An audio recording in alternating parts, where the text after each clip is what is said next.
welcome back to my channel. I'm Anushka and Anushka is back with some new book recommendations. Finally, as some of you might be aware, I was in a deep reading slump.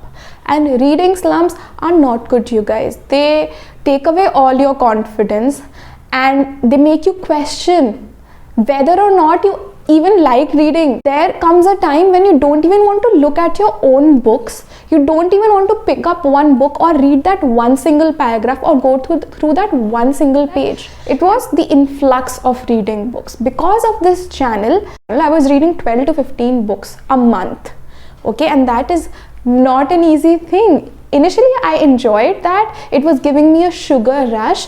And I was setting new standards for myself. I was meeting new goals. I was reading more than my TBR, and I was feeling so good about myself. I was just so proud. But then there came a time when I started making that a thing. I started developing a system for it so that I could read more books and review more books and recommend more books on this channel. And after that, there came a third stage where I stopped slowly enjoying the process of reading books, and I was just reading books so that I could review on the channel. And then came a drop suddenly where I just didn't want to read books, not even my favorite ones. But there are few books which I picked up but wasn't able to finish, so I'll be sharing that list as well, so that you also know that getting out of a reading slump is not that easy. It's extremely difficult. It takes time, and it is a process of you DNFing a lot of books and then coming to one book which you just finished reading. So part one will be I will be sharing the books that I read but wasn't able to finish. I just read maybe 40 to 50%, and then part two are the books that actually I finished reading and I gained confidence. So the first unfinished book that I want to share here is an audiobook. Yes, I relied a lot on audiobooks during this period and they worked in my favor. The first is 7.5 Deaths of Evelyn Hardcastle. The reason I got my eyes on it was A, the title. It felt intriguing and fascinating to me, and B, the reason why it felt intriguing and fascinating was because I was relating it to another book, that is 7 Husbands of Evelyn Hugo, but these are completely unrelated because there was suspense. We have a man who wakes up in a forest, he doesn't know where he is, what is he doing, what is his name, and he has to he has to get answers to all his questions. So you also want to know everything, so that is there. But after a certain point, this thriller, which I felt would be a fast-paced one, turned into a slow burn thriller. Like this one particular thing in this book which has to be repetitive,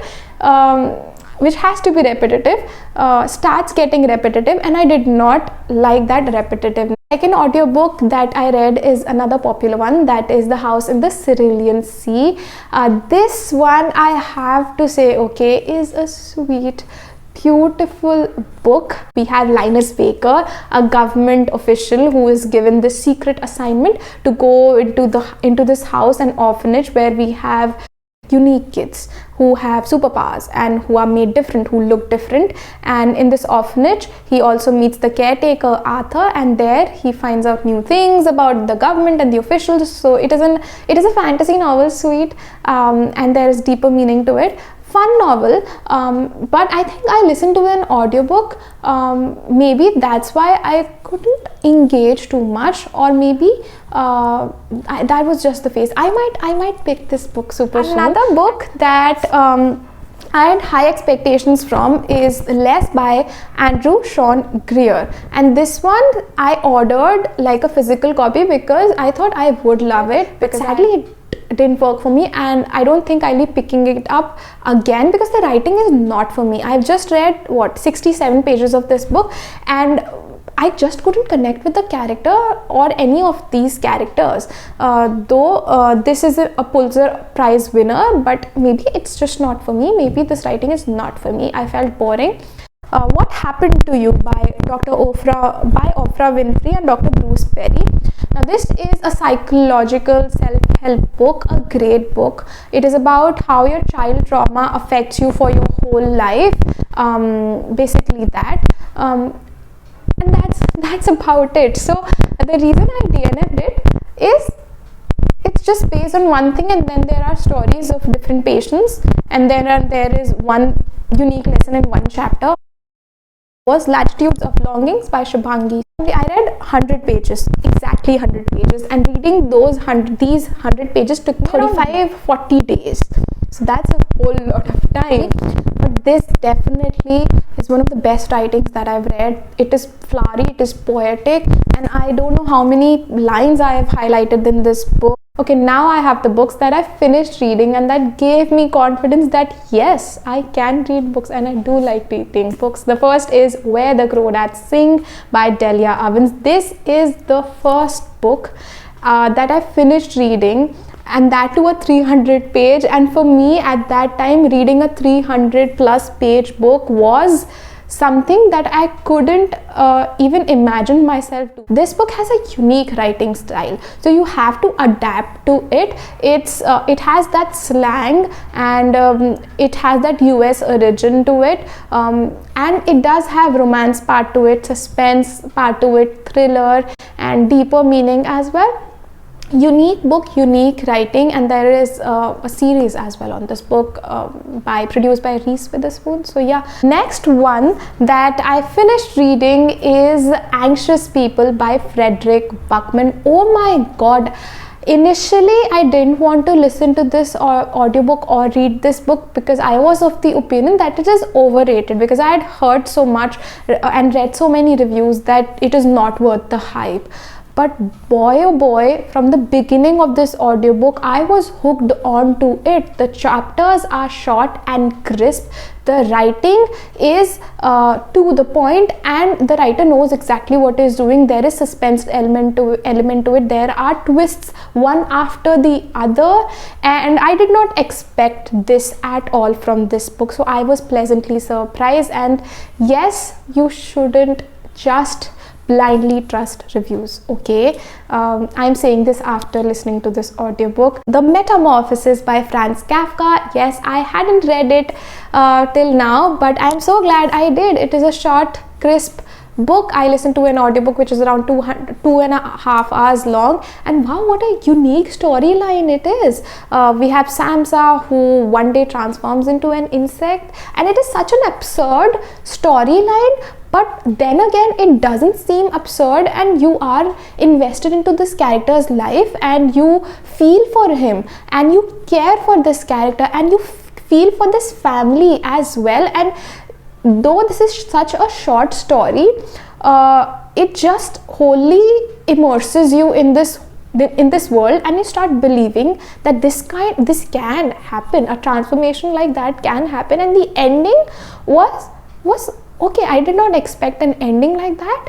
I wanted some magic to happen, but that did not happen, and I think that ending worked in my favor, and which is why I like this book even more, because of the ending. Okay, another book that has now become my favorite, and I don't use that word very often, is Exciting Times by Nioi Dolan.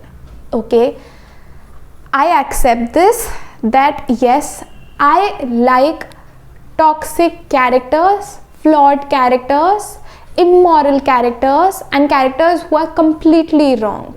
I like reading about those characters. Somehow they make me feel good, and somehow they give me comfort, and somehow I feel better about myself, and somehow they become my favorites. You may point out n number of things. I know myself that this is wrong about this character. She or he or they should communicate more, and what are they doing? This is so wrong, the steps they are doing, and what kind of stories like that? What people don't do this in real life? What are the decisions these people are taking? Blah blah blah blah. I can go on and on. You can see that. Oh my god, I am ranting out. But here's the thing that happens when you talk about one of your favorite book. Wow, this book feels like me. The things that I want to say out loud, this book does that. Last but not the least, a book that I recently finished reading is Clara and the Sun by Kazuo Ishiguro. This author is a Nobel Prize winner. This is one of those dystopian novel. It is based in the future. We have our main protagonist Clara, who is an AF, that is artificial model or a robot in the future. We have robots are for connection and people buy them so that they don't feel lonely. So yeah, it might take you a little while to get into the story. After 50 or 70 pages you understand this. So yeah, that's it with this video, a short lengthy one, but it was much due. I hope you like this video. I hope Anushka is back on this channel and now you have recommendations. You guys have kept me asking new book recommendations, Anushka. But see, these are all the books that I've read over a span of 3 or 4 months. And so yeah, it's not like I read a lot of books, which is why I wasn't recommending enough. But now I'm back, but I won't be pressurizing myself now of reading a lot of books, because I don't want to get into another rut, into another cycle of just reading books just for the sake of reviewing them. No, I would only read books, the ones that I like and the ones I really am interested in, and would share my reviews as and when I do. So yeah, that's it with this video. Let me know in the comments, what do you think of this video, and have you read any of these books? Which ones would you like to read? And that's it. I'll see you later with another video. Until then, bye bye.